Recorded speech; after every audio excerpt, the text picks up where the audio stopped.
অভিনেতা রণিত রায়ের বিয়ে। হ্যাঁ, দ্বিতীয়বার ছাদনাতলায় বাঙালি অভিনেতা। তাহলে পাত্রীটিকে আসুন জেনে নেওয়া যাক বিস্তারিত। সম্পর্ক ভাঙা যেখানে আজকালকার সমাজ মাধ্যমে সর্বদাই শোনা যায়, সেখানে স্রোতের বিপরীত দিকে হেঁটেছেন রণিত রায়। সম্প্রতি 20 বছরের বিবাহবার্ষিকী পালন করেছেন বাঙালি অভিনেতা রণিত রায়। স্ত্রী নীলমকে দ্বিতীয়বারের জন্য বিয়ে করলেন রণিত রায়। সব ধরনের নিয়ম মেনে ধুমধাম করে অনুষ্ঠান করে সাদা পাঞ্জাবিতে সেজে উঠেছেন অভিনেতা, আর টুকটুকে লাল রঙের সালোয়ারে তাক লাগিয়ে দিয়েছেন তার স্ত্রী।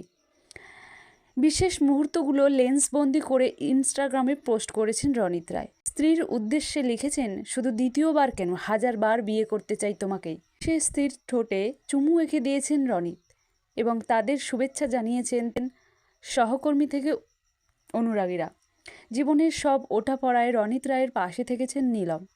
তার সাফল্য ব্যর্থতার সাক্ষী থেকেছেন তার স্ত্রী নীলম, তাই তার সব সময়ের বন্ধু তিনি।